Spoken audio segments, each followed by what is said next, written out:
Hello. तो आज हम नेक्स्ट लेक्चर स्टार्ट करते हैं एसएचएम का, जिसमें हम रेजोनेंस वगैरह देखेंगे, डम्प्ड फोर्स देखेंगे और फोर्स वाइब्रेशन भी देखेंगे, रेजोनेंस देखेंगे। तो स्टार्ट करते हैं। फ्री या फिर नेचुरल वाइब्रेशन क्या होता है? ये जो होता है फ्री और नेचुरल वाइब्रेशन वैक्यूम के अंदर होता है। जैसे कि ये कोई जो है ये इसे अटैच है, ठीक है, कोई भी एक रॉड टाइप मान लीजिए, लचीली रॉड है, इलास्टिक रॉड है। इसे हम जैसे पुश करते हैं ऊपर की साइड, तो ये फिर उसके बाद ऐसे मूवमेंट करती है, ठीक है। कैसे देखा, ऐसे ऊपर नीचे जाएगी, ठीक है, टू एंड फ्रो। जैसे आपने चिमटा देखा होगा घर में, उसे हम देते हैं किसी भी दीवार पर या कहीं, तो वह ऊपर नीचे मूवमेंट करता है। ऐसे टू एंड फ्रो मोशन करेगा वैक्यूम के अंदर, ठीक है, वाइब्रेट करेगा। इधर क्या है, वैक्यूम के अंदर कोई भी रेजिस्टिविटी नहीं होगी, ना ही कोई एक्सटर्नल फोर्स होगा। उस कारण से ये क्या वाइब्रेट करता रहेगा लगातार। कब तक? इन्फिनाइट टाइम तक, ठीक है। जैसे ये कोई है, ये अपनी मेन पोजीशन पर, जैसे हमने इसमें इसको वाइब्रेट करवाया तो ये फिर एक्सट्रीम पोजीशन तक जाएगा, फिर दोबारा मीन तक आएगा, फिर एक्सट्रीम तक जाएगा यहाँ, फिर दोबारा मीन तक आएगा, फिर एक्सट्रीम तक जाएगा। ऐसे ही वाइब्रेट करता रहेगा, ठीक है। तो ये जो एक्सट्रीम पोजीशन तक जाता है उसे एम्पलीट्यूड बोलते हैं।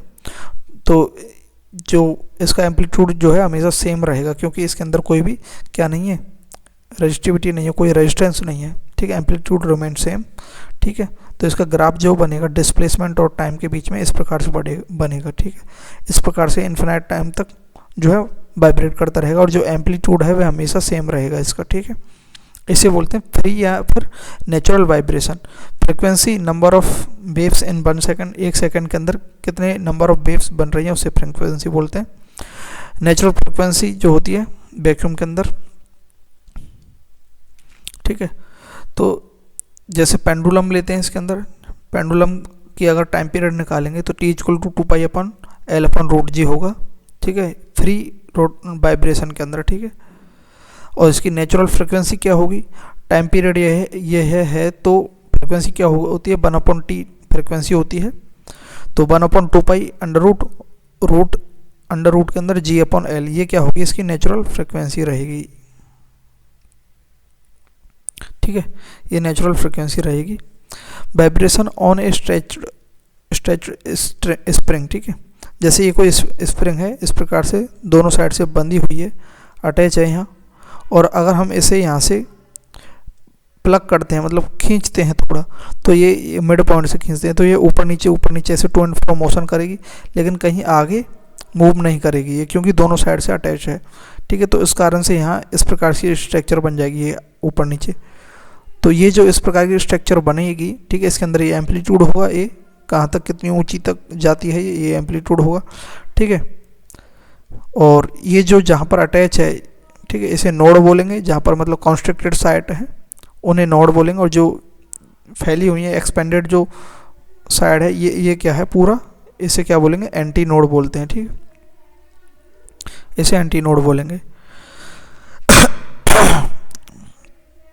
यहाँ अगर वेवलेंथ देखें तो जितनी इस स्ट्रिंग की लेंथ है, ठीक है, वह पूरी जो है इसमें वाइब्रेट कर रही है। उस कारण से इसका जो लैम्बडा है वह वेवलेंथ क्या होगी? इसकी लैम्बडा रहेगी, ठीक है।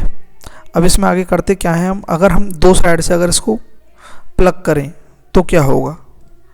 देखो, अगर हम इसे यहाँ से प्लग करें L/4 से, पहले हमने L/2 से प्लग की थी तो उसमें एक ही क्या है, एंटी नोड बना था। अब L/4 से अगर हम दोनों साइड से प्लग करते हैं तो उसमें क्या है, इसकी लेंथ तो वही L है, स्प्रिंग तो वही है, ठीक है। तो इसके अंदर L/4 पर प्लग करने पर जो है जो वेवलेंथ है वह क्या हो जाएगी? λ/2 हो जाएगी। देखो, इसकी जो यहाँ वेवलेंथ है λ/2 हो जाएगी, और फ्रीक्वेंसी 2f हो जाएगी। उधर फ्रीक्वेंसी क्या थी, मान लेते हैं इधर फ्रीक्वेंसी क्या थी? f थी, क्योंकि लैम्बडा 1 है तो यहाँ फ्रीक्वेंसी f है, लेकिन यहाँ लैम्बडा क्या है? हाफ हो जाता है, लैम्बडा वेवलेंथ हाफ हो जाती है, तो उस कारण से इसकी फ्रीक्वेंसी कितनी हो गई? 2 हो गई फ्रीक्वेंसी, ठीक है, क्योंकि इस लेंथ के अंदर L/2 2 है, ठीक है। इसे क्या बोलेंगे हम? सेकंड हार्मोनिक या फर्स्ट ओवरटोन भी बोल सकते हैं। और इसको क्या बोलते हैं, क्योंकि फर्स्ट हार्मोनिक बोलेंगे या फिर फंडामेंटल टोन, क्योंकि ये फंडामेंटली एक यूनिट है, इससे छोटा कोई और जो है वाइब्रेशन नहीं बन सकता, और इसे प्रिंसिपल नोट भी बोलते हैं, ठीक है। और ये अगर हम LY6 से अगर हम प्लग करते हैं यहाँ से इस प्रकार से अगर प्लग करते हैं LY6 से यहाँ से प्लग कर देते हैं, तो इस प्रकार के जो है इसमें वेव बनती हैं। तो LY6 से करेंगे तो AY3 तो इसका एम्पलीट्यूड हो जाएगा, इसका एम्पलीट्यूड AY2 हो गया था। जितना हम इसमें वेव बनाते जाएंगे उतनी इसके अंदर क्या है, एम्पलीट्यूड कम होता जाएगा, छोटा होता जाएगा, और नंबर ऑफ वेवलेंथ जो है वह भी कम होती जाएगी। तो इसकी वेवलेंथ क्या होगी, LY3 हो जाएगी, और फ्रिक्वेंसी इसकी बढ़ती जाएगी। फ्रिक्वेंसी बढ़ेगी मतलब मोर श्रिल होगा, श्रिल मतलब पतली आवाज़, टी ऐसी आवाज़, बिल्कुल टी की सी आवाज़ होगी इसमें। और जितनी फ्रिक्वेंसी कम होगी उसकी आवाज़ भारी होगी, मतलब पिच लो होगी, लो पिच होती है फ्रिक्वेंसी अगर कम होती है, तो फ्रिक्वेंसी ज़्यादा होती है, पिच हाई होती है, ठीक है। इस प्रकार से इसे क्या बोलेंगे, थर्ड हार्मोनिक या फिर सेकंड ओवर ट्यून बोलते हैं।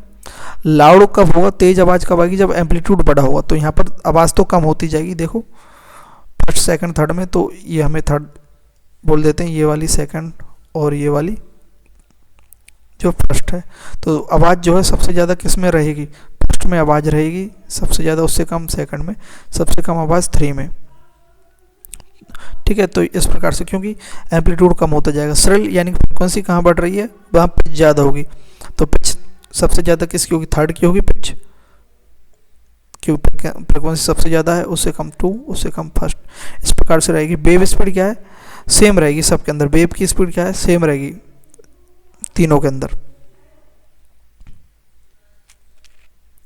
नेक्स्ट, ठीक है, natural frequency of stretch wire और स्ट्रिंग की, ठीक है।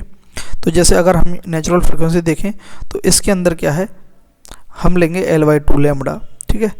अगर ये L लेंथ है, वो तो हमने समझने के लिए लेंथ में L लैम्बडा जो है वेव लेंथ जो है लैम्बडा ली थी हमने L लेंथ में, लेकिन एक्चुअली जो है L लेंथ के अंदर λ/2 होती है वेव लेंथ। इसकी वेवलेंथ λ/2 है, तो इसका जो लैम्बडा होगा 2L के बराबर होगा, वेवलेंथ जो है 2L के बराबर होगा। B क्या है, speed of wavelength, speed of wave की स्पीड है, ठीक है। ऑन स्ट्रिंग के ऊपर वेव कितनी स्पीड से जा रही है, ठीक है, ऐसे कितनी स्पीड से जा रही है, ये क्या B है। T टेंशन है, कितना इसका टेंशन है, मतलब कितनी स्ट्रेच्ड है ये स्ट्रिंग। और म्यू क्या है, मास पर यूनिट लेंथ है, मास पर यूनिट लेंथ है। तो क्या होगा इसका, πr² इंटू रो क्या है, यहाँ डेंसिटी है, रो डेंसिटी ऑफ मटेरियल है। तो वेलोसिटी या फिर speed of wave on string क्या होगी, √T/πr² रो, ठीक है। तो फ्रिक्वेंसी क्या होती है, ये जो है स्टैंडर्ड फार्मूला, ये याद रखना, हर वेव के अंदर फिट होगा। ये स्पीड ऑफ वेव क्या होगी, फ्रिक्वेंसी इंटू वेव लेंथ, ये हमेशा याद रखना है। स्पीड ऑफ वेव क्या होगी, फ्रिक्वेंसी इंटू वेव लेंथ होगी। तो फ्रिक्वेंसी इक्वल टू क्या होता है, तो यहाँ फ्रिक्वेंसी इक्वल टू अगर यहाँ से निकालेंगे तो फ्रिक्वेंसी इक्वल टू हो जाएगा speed of wave upon lambda. तो लैम्बडा की वैल्यू हमें पता है, सॉरी इसकी स्पीड की हमें पता है, तो वह क्या है T/πr², और लैम्बडा क्या है हमें, ये रहा 2L का क्या है, लैम्बडा है। तो इस प्रकार से फ्रिक्वेंसी क्या निकल कर आएगी हमारी नेचुरल फ्रिक्वेंसी, तो 1/2L/T/πr² रो, ये क्या है फ्रिक्वेंसी होगी, ठीक है। तो ये याद रखना, ये फ्रिक्वेंसी इससे फार्मूलाज में काम आएगी। और फ्रिक्वेंसी एक जो है फ्री फ्रिक्वेंसी और क्या होती है, हम ये भी लिख सकते हैं,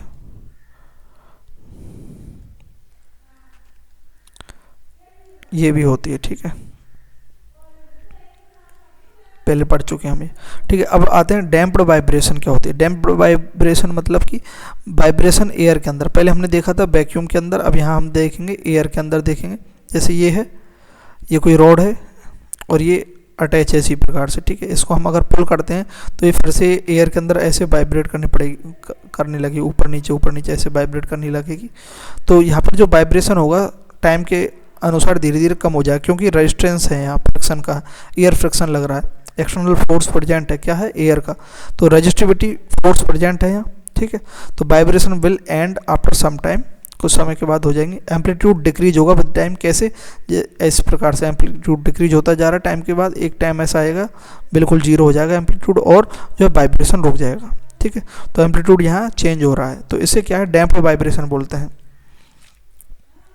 आगे क्या है फोर्स वाइब्रेशन, यहाँ पर हम रेजोनेंस समझेंगे, ठीक है, रेजोनेंस समझेंगे। फोर्स वाइब्रेशन क्या है कि जैसे कि ये कोई भी है ट्यूनिंग फॉर्क जो होती हैं वो समझ लीजिए, या फिर कोई भी है ये रॉड है, इसकी जो नेचुरल फ्रिक्वेंसी है ये 100 हर्ट्ज है, ठीक है, इसकी फ्रिक्वेंसी क्या है 100 हर्ट्ज है। लेकिन अगर हम इसे एक्सटर्नल पीरियोडिक फोर्स दें, पीरियोडिक फोर्स मतलब लगातार कोई फोर्स दिया जा रहा है पीरियोडिक, तो वह क्या है, फ्रिक्वेंसी है, यानी कि एक्सटर्नल पीरियोडिक फोर्स जिसकी फ्रिक्वेंसी कितनी है 200 हर्ट्ज है, तो ज़्यादा फ्रिक्वेंसी दे रहे हैं।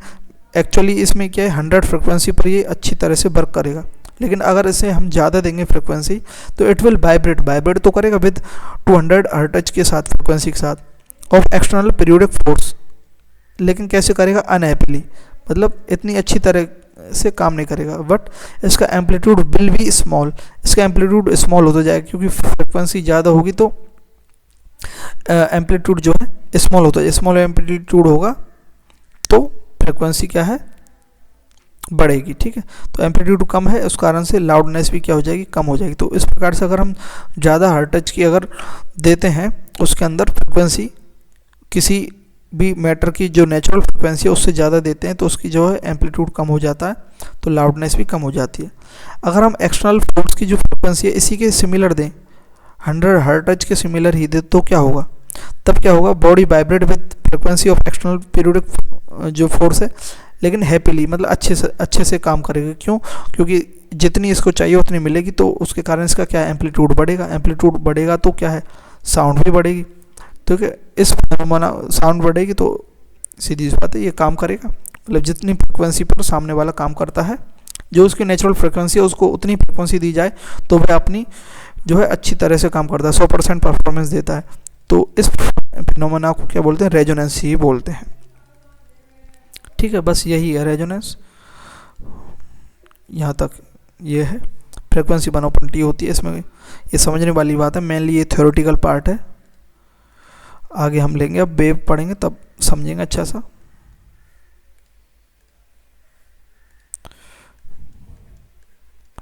Thank you.